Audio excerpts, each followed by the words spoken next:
they compare with the past, what we already experienced, which means memory, and then they create an idea.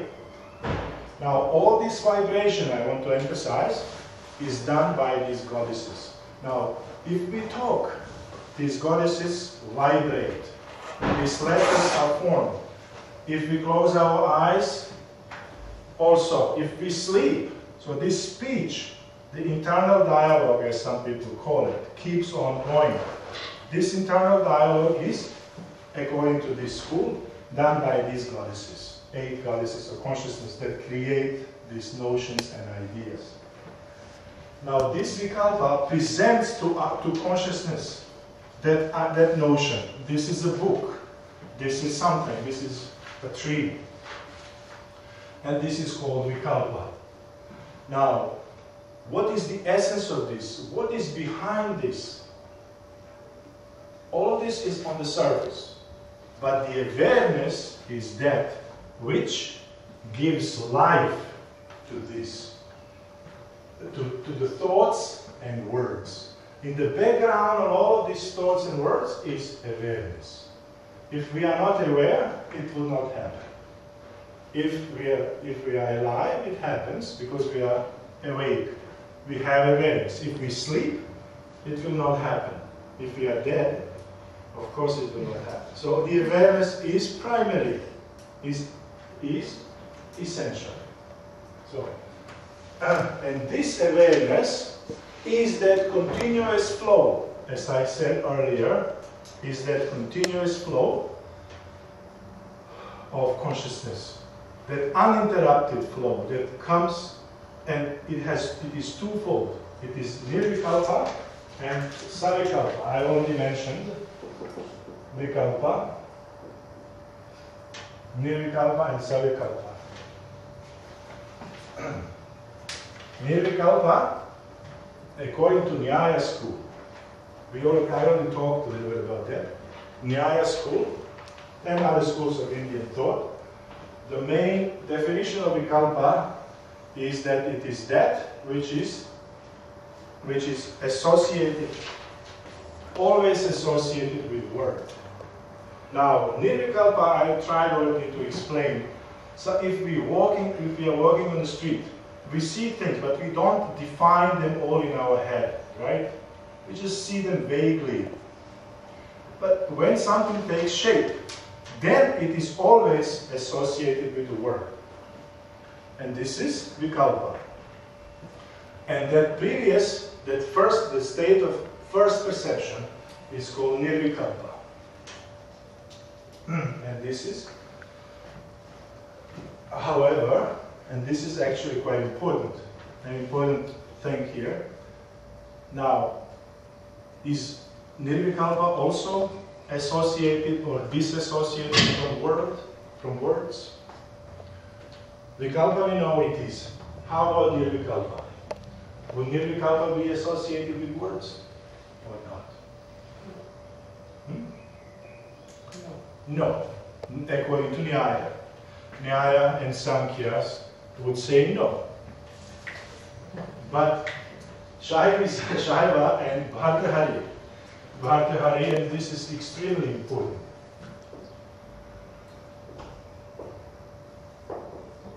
Bhartahari, let me just say 5th century, 4th or 5th century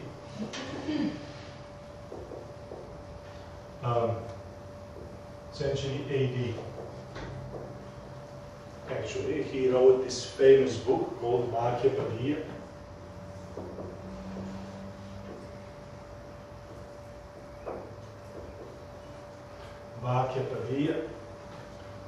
Vakya means, what does Vakya mean? Yes. Sentence. Yes. No, Vakya means sentence. And Pada means words. So that which is about words and sentences. So the book about words and sentences. He also wrote Deepika. This is also on Mahabhashya, on Patanjali's Mahabhashya. Deepika. Deepika means light. It's the name of the commentary. Usually they have these kind of names that indicates light, shedding light on the original text, or also vimarshini. Vimarshini means reflection. Reflection on that particular text or shedding light. So Deepika also he wrote, but we don't have a complete text of Deepika, only some parts. And some of them have been actually published. There are 6 volumes of these books published by Deccan College in Pune, India. So he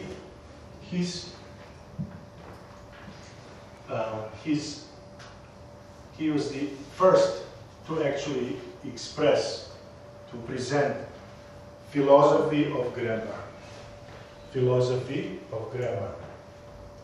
And Shaivism heavily relies on Bhartahari in many different aspects. Bhartahari and Dvaita Shaivism. So Dvaita Shaivism and Bhartahari are the major influences on the development of Kashmir Shaivism, what we now call Kashmiri, non-dual Kashmir Shaivism, or Parama Advayavada, the supreme non-duality school. So maybe I just use this opportunity to say that maybe next semester I'll be teaching course on Bhartahari. So maybe. It is not clear yet, but there is a chance. And so let's go back to Vikalpa and Nirvikalpa. Therefore, Vikalpa is associated with word. Nirvikalpa is usually thought that it is not associated with word. But Bhartahari actually says otherwise. There is in his first Khanda of Bhagavad-gītā. Let me see if I can remember. Naso pratyayo loke yah shabda anugamat rate. Nahi naso pratyayo loke yah shabda anugamat rate. Rate with ablative means without. So pratyaya means from Yoga Sutras. Pratyaya means notions, ideas, riesh. Yes. So there is no notion. Nahi naso pratyaya loke ya shabda anugama, which is not anugama, which is not included or permeated by word. There is no idea, notion, knowledge, cognition that is not, in one way or another, associated with word. And Shaivis, Abhinavagupta and Nicoladeva and all these people, they have adopted this. And then this is a very unique in Indian philosophy. Usually, Nirvikalpa is said it has no. That's why it is called Nirvikalpa, because it is not associated with word. So now Bhartahari says it is. And this is the essence of his philosophy, in a way. And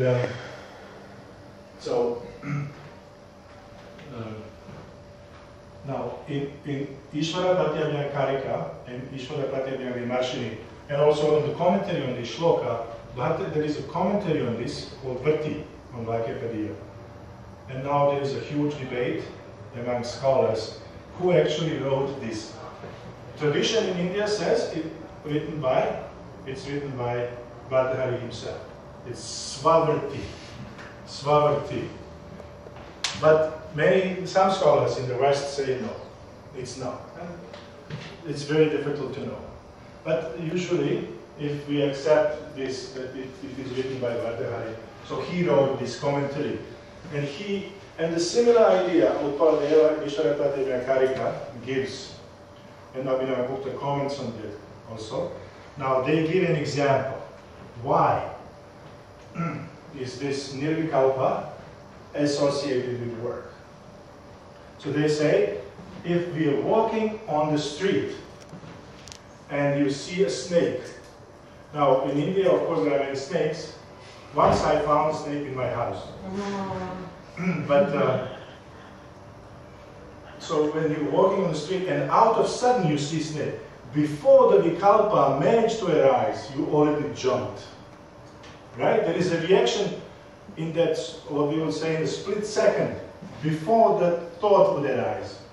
So they would point out that actually the word permeates, the word, shabda, Mātṛkā, permeates the speech, and therefore consciousness.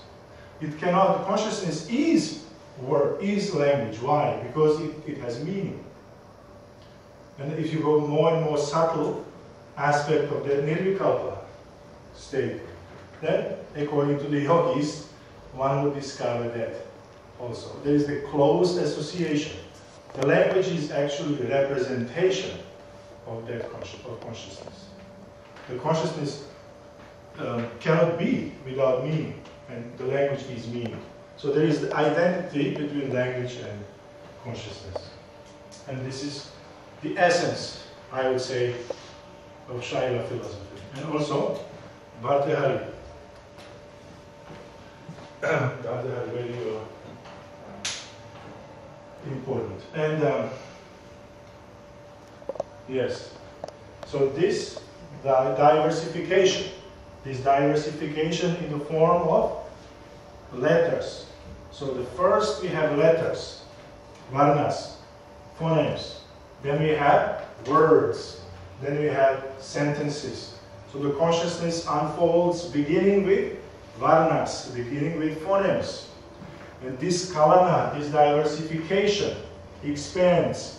And what is, the words are formed, and sentences are formed. And this is what our consciousness consists of. That is one thing.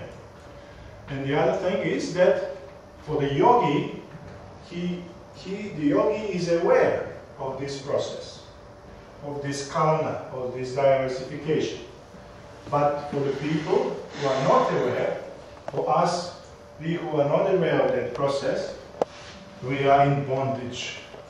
Therefore, this Mātṛkā is that what I said at the beginning, it is the adhisthana, the support of jnana, of limited knowledge. In that sense, Mātṛkā is the adhisthana of limited knowledge, which consists of three malas, of the verbally expressed as I am limited,